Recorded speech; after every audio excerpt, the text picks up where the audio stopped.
Pero bueno, ya leímos Juan capítulo 5, verso 39 y Jesucristo dijo, escudriñad las escrituras, porque a vosotros os parece que en ellas tenéis la vida eterna y ellas son las que dan testimonio de mí. Hay muchas personas hoy en día, de hecho Jesús le estaba hablando ahí a las personas de su época y les estaba hablando, incluso lo que le estaba hablando era acerca de las escrituras del Antiguo Testamento, o sea, acerca del Tanaj hebreo, que es la Biblia hebrea. Y él les estaba diciendo, escudriñen las escrituras, porque ellas son las que dan testimonio de mí, las escrituras. Ellos no tenían todavía el Nuevo Testamento, ninguno de los evangelios, nada, no tenían nada. Y entonces, gracias a mi Maridania. Y entonces, pues, Jesús le decía, escudriñen las escrituras porque ellas dan testimonio de mí. Hoy en día, gracias a Dios, tenemos los evangelios, tenemos el libro de los Hechos, las cartas de Pablo, del apóstol Pedro, de Juan, la carta de Judas. Y todas esas palabras del Nuevo Testamento dan testimonio de Jesús, hablan de Jesús directamente y nos enseña cuál es la esperanza a la que Dios nos está llamando. O sea, que ya no estamos como en la sombra, como decía el apóstol Pablo, que el Antiguo Testamento es la sombra de las cosas de los bienes venideros. O sea, que el Nuevo Testamento es la realidad y el Antiguo Testamento es la sombra. O sea que hoy estamos viendo cara a cara lo que es la palabra de Dios y el Evangelio de Cristo, decía el apóstol Pablo, oculto de aquellas personas y revelado ahora a los que han alcanzado estos últimos tiempos. Muchos todavía están buscando a Jesús en el Antiguo Testamento y no se acaban de dar cuenta que ya Jesús está en el Nuevo Testamento. Y lo que hace falta es escudriñar ya no tanto el Antiguo, que es necesario también, sino el Nuevo, para conocerlo bien. Porque escudriñando el Antiguo, pues estamos viendo la sombra, escudriñando el Nuevo, estamos viendo la esencia. El Hijo unigénito de Dios. Por eso yo estoy en esta sección de lo que es el tema, bajo el tema de guerra contra la verdad. Guerra.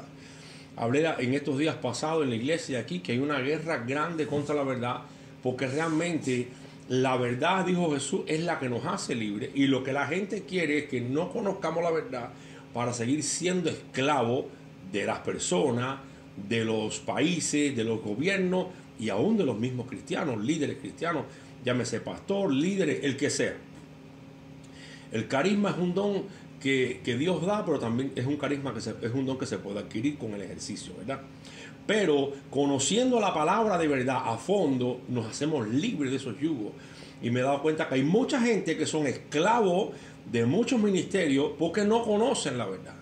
Una cosa es que prediquemos la palabra, que es la verdad, y otra cosa es que levantemos dogmas, que no es ley de Dios. El dogma es una enseñanza que yo quiero enseñar, y la ley de Dios es la palabra de Dios, y querramos mandar a las personas a que cumplan con esos dogmas, inculcándoles en su corazón que si no cumplen con los dogmas se van para el infierno, cosa que por supuesto es como el comunismo, que te obliga a hacer las cosas porque tienes que hacerlas porque me da la gana y punto.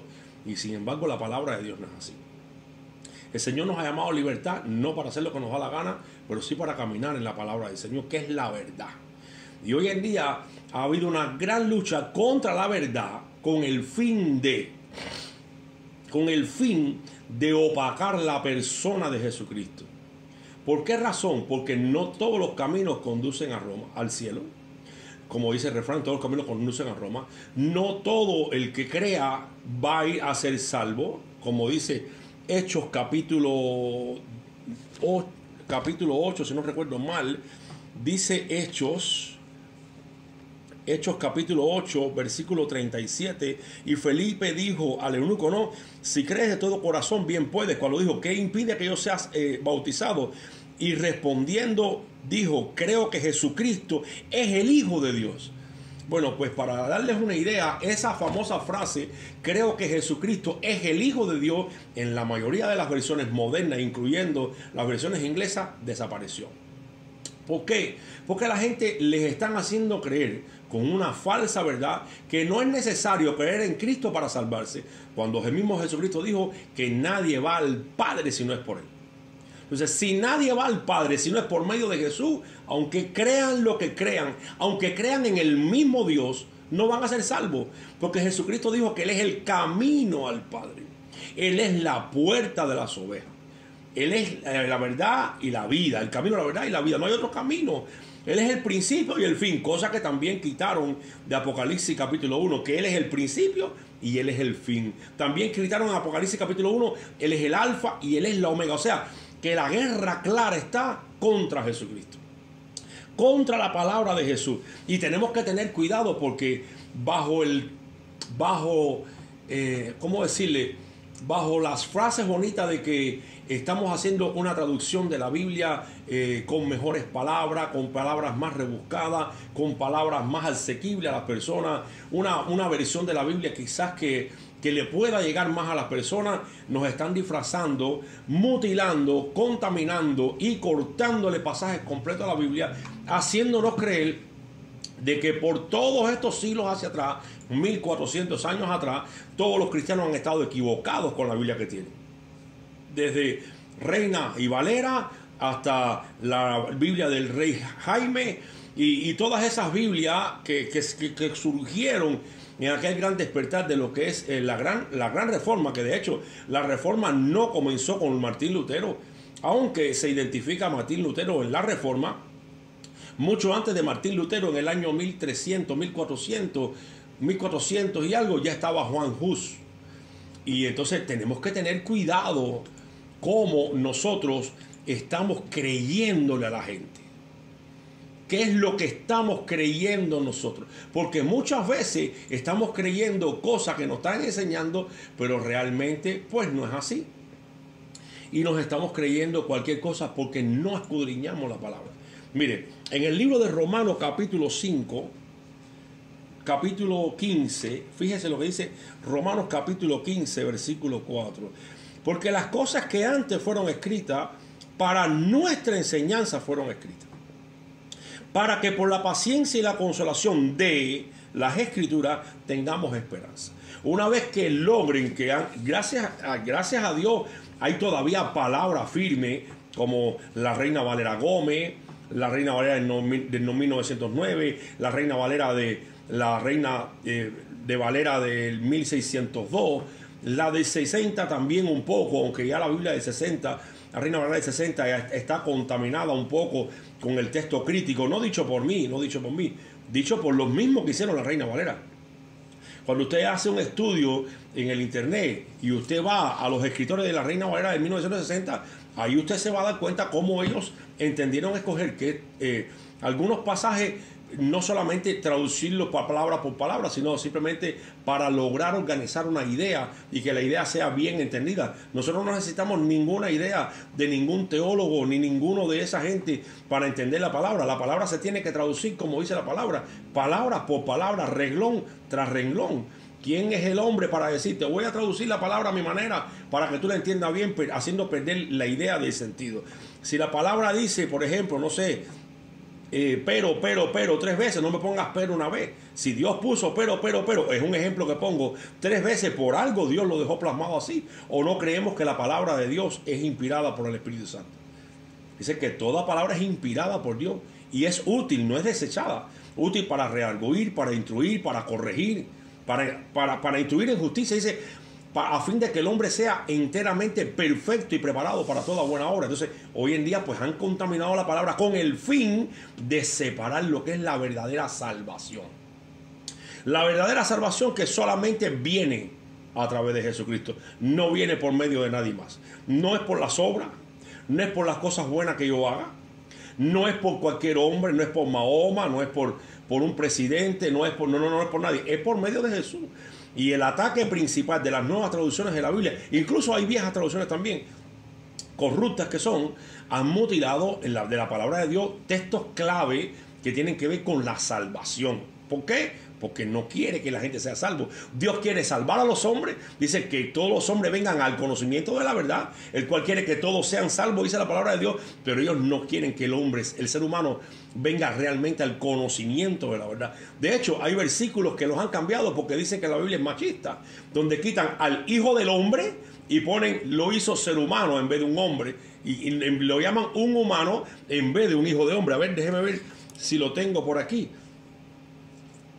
Déjame ver si tengo algún texto por aquí que tiene que ver con eso. O sea que el problema de ellos es quitar lo que realmente es la esencia de Jesús. Ahora no lo encuentro. Entonces, mire, todo lo que brilla no es oro. Quiere que sepa que todo lo que brilla no es oro. Aunque las cosas se vean bonitas, el oro se prueba con ácido. Y el ácido, hermano, es un proceso doloroso para cualquier persona desde el punto de vista de que cuando usted quiere meterse en escudriñar la palabra, eso va a llevar tiempo. Muchas veces los predicadores se paran y dan un mensaje y el público que lo escucha creen que el hombre preparó un mensaje de 30 minutos o una hora así fácil. Y debemos tener en la mente algo claro. Muchas veces un mensaje de 30 minutos, 20 minutos o una hora o simplemente 5 minutos llevó meses de investigación por parte de ese predicador.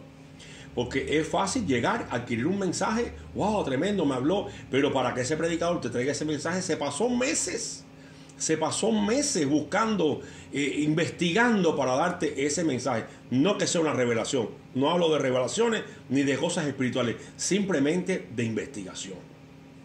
Pero es fácil llegar, hablar cualquier cosa y que la gente se la crea y la gente se va. Y le voy a decir algo, la gente se la cree toda, se la cree toda. Yo me he dado cuenta que la gente se la cree toda. Mire, si usted se pone a pensar, escuché hace tiempo a una persona decir, y estoy completamente de acuerdo, bueno, en la mayor parte de las cosas estoy de acuerdo con él. Porque esa persona, ese predicador comienza diciendo que toda la teología y los estudios teológicos son una basura. Bueno, yo no lo creo así. Eso yo no lo creo. ¿Por qué? Porque nos da sabiduría para poder ayudar al pueblo. Entonces tenemos que crecer en sabiduría. Pero él dijo algo claro. Muchas personas que han cursado estudios teológicos, que han pasado los seminarios, que se han graduado en teología, en Biblia, en ministerio y en mil doctorados, cayeron en lo que es la falsa doctrina de la prosperidad. Muchos de ellos. O sea, llegó la doctrina de la prosperidad en el año, creo que fue en el 80, y se comenzó a meter en las iglesias y todo el mundo terminó creyéndole a la doctrina de la prosperidad. Usted venga y pacte, haga una ofrenda aquí por sus hijos, haga una ofrenda aquí para que Dios lo saque de la pobreza, dé una ofrenda, venga y siembre en el hombre de Dios, que Dios le va a prosperar, le va a bendecir. Y ahí cayeron todos, y no solamente cayeron, sino que se hicieron eco de la falsa doctrina de la prosperidad. Yo sí creo que Dios prospera, por supuesto que Dios prospera. Pero estar decretando y declarando para que Dios prospere no tiene nada que ver con eso. Y sin embargo, de nada sirvió todos los estudios teológicos para no caer en esa doctrina. Gracias a Dios muchos de ellos regresaron, ¿no?, a la palabra, regresaron atrás, pero ya atravesaron esa laguna, ese pantano, y aunque aprendieron de ellos, de todos modos muchas personas siguieron contaminados por ellos. Ahora, yo les quisiera decir algo a ustedes. Si la palabra es tan esencial como Jesucristo dijo, escudriñad las escrituras porque a vosotros os parece que en ellas tenéis la vida eterna y ellas dan testimonio de mí, ¿cómo no vamos a estudiarla cuando Él mismo nos mandó a hacerlo para identificarlo a Él? Fíjate, no para ser identificados por Él, no, para identificar a Jesús. ¿Quién es Jesús? ¿Cómo reconocer a Jesús?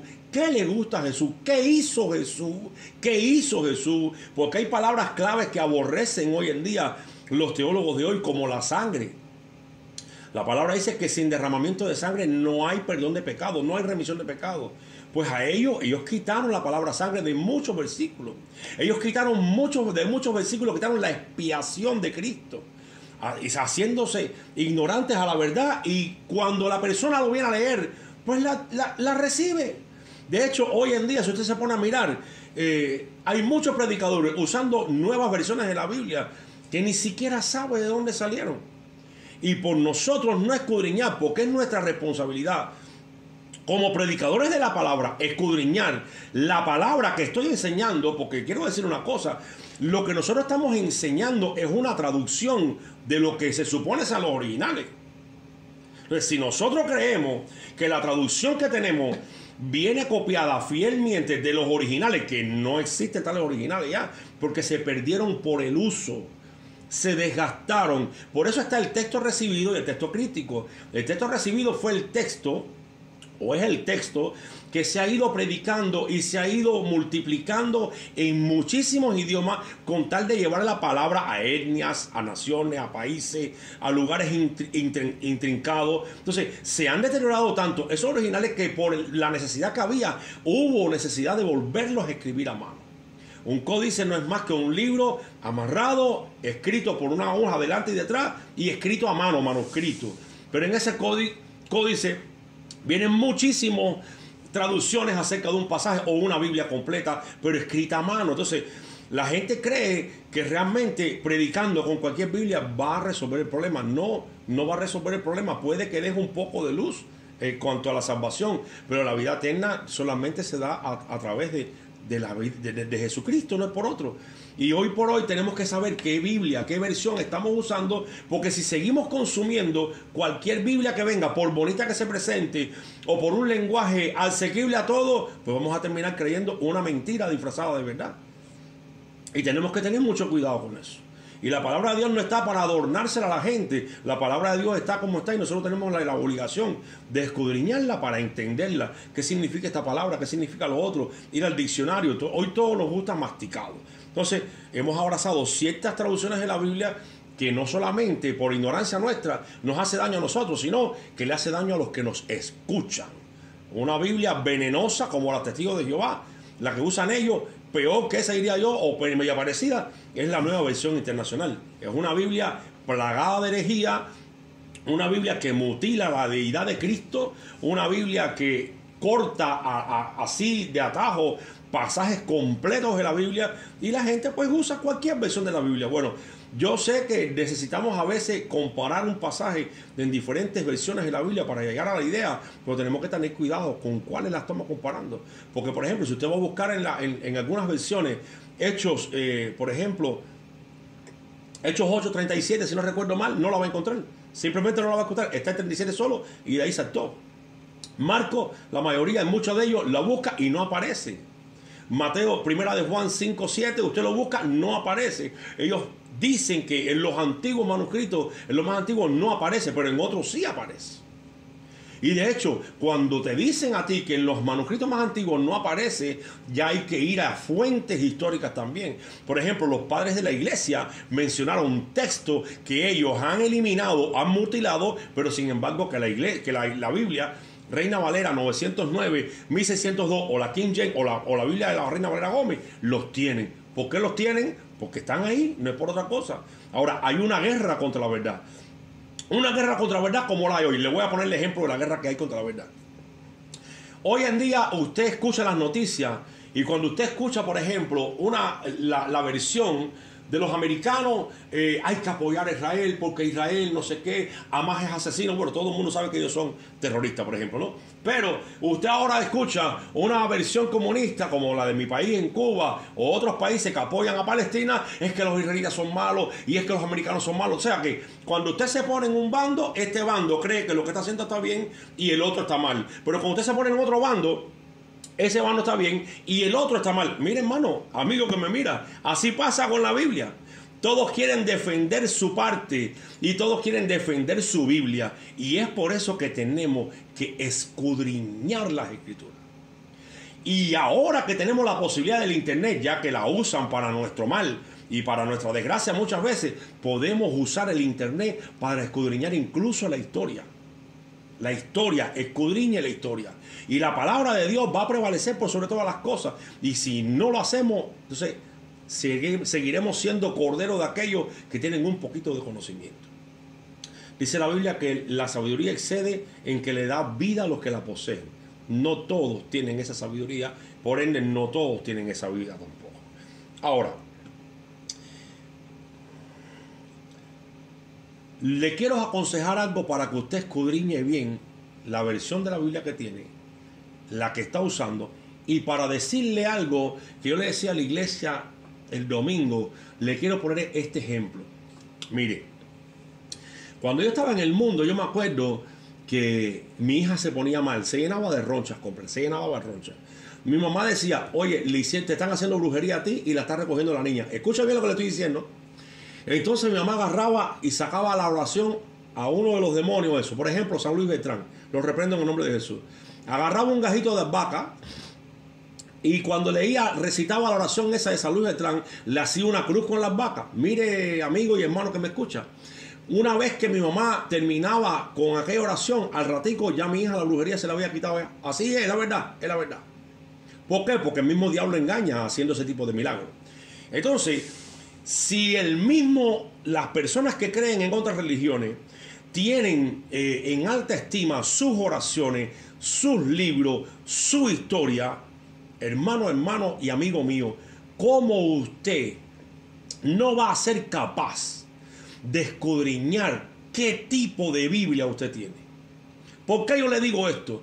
Porque si la Escritura dice que por la fe creemos que por la verdad Dios hizo por su palabra los cielos y la tierra, ¿qué palabra de Dios tenemos? La palabra de Dios más pura que se pueda, aunque no tengamos los originales, o una palabra corrupta. Por ejemplo, si usted mira los autores, o sea, las personas que estuvieron reunidos para hacer la Biblia Nueva Versión Internacional, muchos de ellos eran corruptos todos. Una mujer que era lesbiana murió lesbiana, otro que era dueño de un centro donde lo mismo imprimían Biblia, que imprimían pornografía, que imprimían cualquier libro. Y cuando usted se pone a mirar, ¿cómo usted cree que de la mano de esos corruptos y de esos asesinos de la verdad va a haber una Biblia que tenga prestigio para el pueblo cristiano? ¿Cómo es posible cuando el mismo Cristo nos mandó a escudriñar las Escrituras? Con más razón, yo tengo que saber cuál es la palabra de Dios que yo uso y cuál es la que yo tengo. ¿Por qué razón? Porque los demonios saben que cuando la palabra de Dios está mutilada, ni a usted ni a nadie le van a hacer caso. Porque saben que es una palabra adulterada, como lo es la Nueva Versión Internacional y la Biblia de los Testigos de Jehová y otras más modernas que hay por ahí ahora. Entonces necesitamos entender eso para entender la importancia de la pureza de la palabra de Dios. Mire, cuando usted abre la palabra de Dios y usted la lee, no hay demonio que se quede ahí. No hay demonio que se quede ahí, porque estás hablando palabra y Jesucristo es la palabra de Dios incluso. Entonces, si la palabra de Dios es el medio que Dios usa para hablarnos de Él y conocerlo a Él, como voy a estar usando yo la primera Biblia que se me pasó por la mente o por el ojo así, esa Biblia, dame acá. No, ¿de dónde salió? ¿Quién la tradujo? ¿No dijo Jesús que por los frutos los conoceréis? Bueno, ¿cuáles son los frutos de las personas que participaron en el comité de la traducción de esta Biblia? Por ejemplo, si la palabra de Dios me da ánimo, me da fe y me da esperanza, ¿qué me va a dar una palabra corrupta? Todo lo contrario. ¿Para qué? Para que ellos sigan en mal camino. Le voy a poner ejemplo. La palabra de Dios es indispensable para todos. Y es indispensable como lo es la medicina para el ser humano. ¿Por qué para la medicina para el ser humano? Porque cuando hay un problema crítico de enfermedad, por ejemplo, como un diabético o una persona que depende de una medicina, es indispensable esa medicina. Se la quita y puede llegar hasta morirse. Por ejemplo, dice Hebreos capítulo 6, versículo 18, dice: para que por dos cosas inmutables, en las cuales es imposible que Dios mienta, tengamos un fortísimo consuelo, los que nos hemos refugiado, haciéndonos de la esperanza puesta delante de nosotros. Dice: la cual tenemos como ancla del alma, segura y firme, que penetra hasta dentro del velo. Si la palabra de Dios nos da esperanza y es como un ancla, usted sabe lo que es un ancla. Un ancla es un pedazo de hierro que comparado con un barco es bien pequeño, bien pequeño.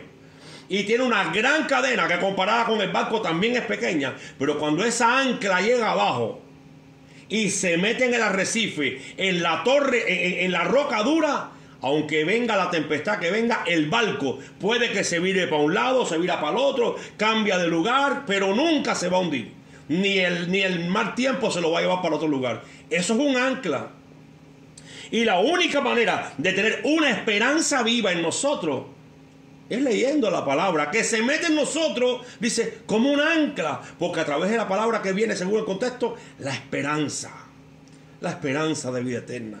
La esperanza de que un día vamos a salir del problema en que estamos. La esperanza de que un día Dios nos va a responder esta petición que lleva tiempo, que no se la hemos logrado, que se responda. Esa esperanza que se mete en nosotros como un ancla, solo viene por la palabra de Dios y no por cualquier palabra. No por cualquier palabra. Es la única esperanza viva y firme en la que nosotros hemos adquirido a través de la meditación de la palabra. Recuerde que en Romanos 15:4 leímos que dice que somos consolados por las Escrituras. Escuche, consolados. Entonces, si una palabra de Dios me da consuelo, imagínese que venga ahora otro y quite una palabra específica de ese versículo. ¿Qué consuelo vamos a tener? Jesucristo dijo que la gente que son sembrados en el camino, creo que es esa, no recuerdo bien, dice que son aquellos que cuando oyen la palabra, la oyen con gozo. Y después viene el diablo y roba lo que está en su corazón. Se acabó la esperanza, se acabó el gozo, se acabó la paz. ¿Por qué se la robó el diablo? Es lo que están haciendo hoy con esa vorágine de Biblias que hay hoy en día, porque están buscando comezón de hoy. Quieren oír algo nuevo, quieren descubrir algo nuevo. Y lo de Dios nunca es nuevo. Lo de Dios ya está escrito ya. Lo de Dios está escrito. Lo que se va a revelar de Dios para nosotros, si lo creemos como nuevo, es lo que ya está escrito. No es que Dios hizo cosas nuevas. ¿Qué cosas nuevas hizo? Si todo está en la palabra de Dios. Todos los eventos que van a ocurrir están en la palabra de Dios. Lo que es nuevo es para nosotros. Que no lo veíamos, pero lo vamos a ver. Para nosotros es nuevo, pero para Dios no es nuevo. Pero hay gente que quiere lo nuevo y lo nuevo y se meten y terminan ¿dónde? Con espíritus engañadores y doctrina de demonios. Por ejemplo, en el Salmo 19:7, ¿cómo usted cree que conociendo yo la vida de los espiritistas, de los santeros, de los paleros, de los babalaos, como la conocí allá en Cuba, y conocí todas aquellas cosas que ellos hacían y que tenían resultados en la carne, según el mismo diablo, que ellos no lo saben, la mayoría no lo saben, usted cree que yo no voy a valorar la palabra de Dios que yo tengo? ¿Cómo no la voy a valorar? La valoro más que cualquier libro religioso, que cualquier libro espiritual, porque por la palabra todo fue hecho. Y sin ella nada ha sido hecho. Con más razón, todo el que hemos practicado, todos los que hemos practicado otra religión, sabemos la palabra de Dios. ¿Qué tenemos? Que por encima de su palabra no hay nada, absolutamente nada. Dice que la puso encima de su nombre en el Salmo 138:2. Engrandezó por todas, sobre todo su nombre, su palabra. O sea que por la palabra hizo los cielos, le puso estatuto al mar, llama a las estrellas por su nombre y nada se mueve si no es por la palabra de Dios. ¿Cómo usted cree que no voy a valorar lo que hoy yo tengo? Habiendo conocido al maligno, tengo que valorar la riqueza que nos da hoy la palabra del Señor. Que esto sí es palabra, esto sí es palabra. Salmo 19:7 dice la Escritura: la ley del Señor es perfecta, no es más o menos, es perfecta, para que nadie la adorne, para que nadie la cambie, para que nadie piense por mí de que me tiene que mejorar la palabra. No, la ley tal como está es perfecta, punto. Y fíjate hasta qué punto dice: la ley del Señor es perfecta, que convierte el alma. El testimonio del Señor es fiel, que hace sabio al sencillo. ¿Cuál es la cosa entonces? ¿Cómo no vamos a creer que la palabra de Dios nos da sabiduría? ¿Y qué dice Santiago? Si alguno tiene falta de sabiduría, pídala a Dios, te la va a dar abundantemente y no te va a dar reproche ninguno. ¿Qué necesitamos nosotros? Ir a la palabra. ¿Tienes tu hijo enfermo?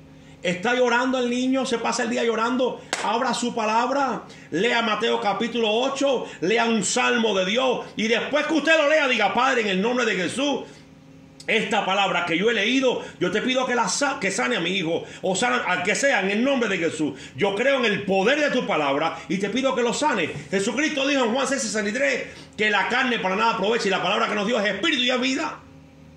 Opresiones diabólicas, ruidos que usted oye por aquí y por allá, abra la palabra, lea la Biblia y los demonios tienen que irse, no soportan la palabra. Ahora, si usted abre cualquier basura de palabra de Biblia, pues entonces usted no va a tener la palabra más pura del Señor. Pero tenemos palabra de Dios, que es palabra de Dios. Yo sé que unos critican al texto recibido, otros critican al texto crítico, pero yo he investigado ya lo suficiente, me quedo con el texto recibido. Así, la reina Valera Gómez, la reina King James americana, la reina 1602, la reina Valera en 1909 y la 60 todavía la seguimos usando. Pero hasta ahí llegamos. Si crees que la palabra de Dios es viva y es eficaz y es más cortante de que toda espada de dos filos, como dice el libro de Hebreos. ¿Tú crees que la palabra de Dios es viva y eficaz? Guárdala, consúmela, escudriñala, profundízala y entonces vas a tener palabra de Dios. No cualquier Biblia que se forma. Hermano, mire, yo en Cristo, en la iglesia aquí, incluso aquí, yo me he encontrado con cristianos que cantan la traducción del Nuevo Mundo, hermano, que es la Biblia corrupta de los testigos de Jehová. Eso ni siquiera es Biblia, ni siquiera es Biblia. Eso es un libro inventado por ellos. Agarraron la Biblia, la acomodaron y ahí mismo dale, como el arrianismo. Así lo hicieron. Donde Jesucristo no es Dios, es un Dios. Así es. Y por encima de eso tienen muchas cosas más. Y todavía hay cristianos en las iglesias que usan la traducción del Nuevo Mundo, la Biblia de los testigos de Jehová. ¿Qué iglesia es esa? ¿Qué Biblia están estudiando? Están más perdidos que nadie. Perdidos están. La verdad, la verdadera sabiduría es la que se adquiere por la meditación en la palabra de Dios. Santiago capítulo 3, versículo 15. Si usted caminó el mundo antiguo de las religiones, usted va a valorar la palabra de Dios. Y va a tratar de quedarse con la palabra de Dios más auténtica y más original que pueda que haya y con menos contaminación posible. Pero además va a llegar el momento en cuando nosotros, o el que no lea la palabra de Dios, le van a dar cualquier versículo y tú me dices, amén. ¿Amén? ¿Amén de qué? No, amén ninguno. Si no estoy claro en la palabra de Dios, aquí no hay amén para nadie. Santiago 3:15 dice así: esta sabiduría, la que da la palabra de Dios, no es la que desciende, o sea, esta sabiduría se refiere a las personas carnales, no es la que desciende de lo alto, sino que es terrenal, animal y diabólica. Porque donde hay celo y contención, ahí hay confusión y toda obra perversa. Más la sabiduría, esta que es la palabra de Dios, que es de lo alto, primeramente es pura, luego pacífica, luego modesta, luego benigna, llena de misericordia y de buenos frutos, imparcial, sin hipocresía, y el fruto de justicia se siembra en paz para aquellos que hacen la paz. ¿Quieres conocer la sabiduría? Tiene todas esas características. Búsquela en la palabra del Señor. La palabra de Dios es como un faro. Miren, los barcos cuando llegan a una isla están buscando el faro, porque el faro es el que evita que el barco se encalle con las rocas o entre por el lugar que no es. La palabra de Dios puede ser igual que un remolcador. En mi país, los remolcadores en la bahía de La Habana, bueno, una bahía en un país es un lugar donde hay agua, pero que tiene forma de bahía, de bolsa. En la bahía de La Habana, ahí también estaba cruzada por debajo de la bahía de La Habana, en mi país, el túnel que va para La Habana del Este. Pero el barco que llegaba ahí se quedaba afuera. Nunca se me olvida que cuando había ciclón o mal tiempo, los barcos se quedaban allá y ahí la tempestad era violenta. Yo lo veía desde mi casa prácticamente porque mi casa era alta y cuando me subía a la azotea pues se divisaba bastante parte de la bahía de La Habana, pero cuando te parabas en el malecón lo veías todo para afuera, cuando iba con mi papá en el carro. Pero en la bahía de La Habana hay unos remolcadores que son como unos barcos chiquitos, parecía a los yates que hay aquí, pero preparados precisamente para guiar un barco. Y hasta que el remolcador no llegaba a donde estaba el barco no entraba a la bahía de La Habana para hacer la descarga, para descargar los productos que traía. ¿Por qué? Porque se podía meter contra el túnel, lo podía romper. Podía encallarse, por ejemplo, contra los bordes de la bahía, o podía perder el lugar, era inestable, no conocía el camino. Entonces, el remolcador salía para llevar el barco hasta su lugar de destino donde iba a desmontar la carga. Y la palabra de Dios es así. Mire, en segunda de Pedro capítulo 1, mira lo que nos dice la palabra del Señor. Segunda de Pedro capítulo 1, verso 19 dice: tenemos además la palabra profética más segura, a la cual hacéis bien en estar, dice, atentos. Atento es algo que, por ejemplo, mi papá siempre me decía: Miguelito, cuando tú vayas a manejar, pon las dos manos en el timón y mira para adelante. Siempre atento, Miguelito, porque cualquier cosa puede tener un accidente. dice y leemos de nuevo, tenemos la palabra profética más segura. Es más segura que la profecía de cualquier profeta hoy en día en la tierra. Que cualquier hombre.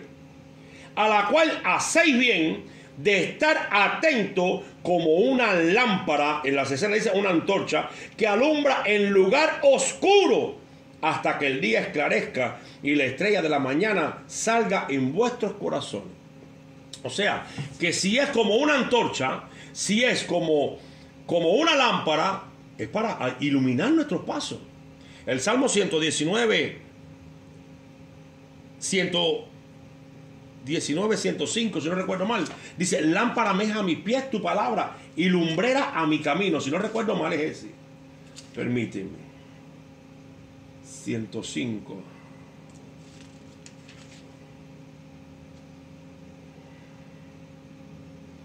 Ajá, 119, 105, lo copiamos aquí. 119. Dice, lámparas a mis pies tu palabra y lumbrera mi camino. O sea que cuando uno camina y conoce bien la verdad, es más difícil que nos engañen con la mentira.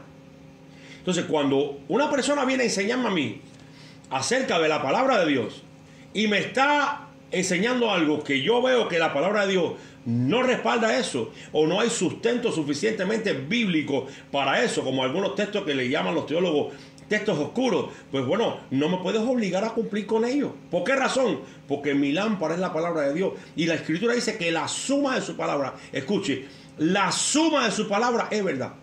Si la suma de su palabra es verdad, entonces la verdad no está en un versículo. Porque si usted agarra un versículo de la Biblia y agarra un versículo de otra parte de la Biblia, usted dice, estos dos versículos se contradicen. Ah, pero si usted lee el contexto de este versículo y el contexto de este y busca en otros pasajes, entonces, la suma de su palabra es verdad. La idea que yo adquiero en la lectura y la meditación de todos los versículos que vienen a ese sentido, esa es la verdad. Ese es el sentido. ¿Por qué aquí dice esto y por qué aquí dice lo otro? Bueno, pues hay que leer el contexto completo, hay que leer el libro completo, o simplemente hay que escudriñar más las escrituras. Pero necesitamos entender eso. La suma de su palabra es verdad. Entonces, de lo contrario, no tengo por qué obedecer a nadie. En lo absoluto. ¿Sabes por qué? Porque hay una guerra contra la verdad. Una guerra contra la verdad. Y hay muchas personas que han salido a esclavizar a personas que tienen comezón de oír. ¿Por qué razón? Porque a la gente le gusta oír lo que le gusta oír, y los predicadores que ellos buscan son los predicadores que le hablan lo que a ellos les gusta oír. No importa que estén equivocados, no importa. Para ellos no les importa eso. Lo de ellos es sentirse bien ahí, tranquilito ahí. Ah, me gusta esto, me encanta lo que estoy viendo. Sí, así mismo es. Amén. Así mismo es. Sin saber lo que la palabra de Dios dice. Ignorante. Son fuentes sin agua, son nubes llevadas por los vientos de todo viento de doctrina, porque no escudriñan las escrituras en las cuales está la verdad. Yo he querido ayudar a muchísima gente en el estudio de la palabra. Hermanos, yo me he acercado a hermanos que los he incluso encaminados a estudios teológicos, a estudios bíblicos. Hermanos, los he ayudado a inscribirse incluso en seminarios, y aún así han terminado mal torcidos. Han terminado bien jorobados. ¿Sabes por qué? No porque uno no quiera. No porque quizás el estudio teológico les hizo daño. No, es que no quieren aprender. Se les han enseñado ciertas cosas. Por ejemplo, la persona piensa que con la aspirina lo resuelve todo. Dolor de cabeza, aspirina. Asma, aspirina. Dolor en el pie, aspirina. Me duele el brazo, aspirina. Hermano, la aspirina no lo duele todo. ¿Sabes lo que hace la aspirina? Te da una úlcera en el estómago de este tamaño. La aspirina termina acabando con el estómago. Pero como les gusta la aspirina, pues aspirina con ellos. Y terminan como ni sirven a Dios, ni sirven en la iglesia. Andan tirando de un lado para otro. Y sin embargo Dios tenía para ellos buenos planes. ¿Sabes por qué pasó eso? Porque tienen comezón de oír. Porque no quieren, dice, el que no se conforme con las sanas palabras. Deséchalo, dice la palabra. Suéltalo. Es triste porque ¿qué es lo que más que quieren los predicadores?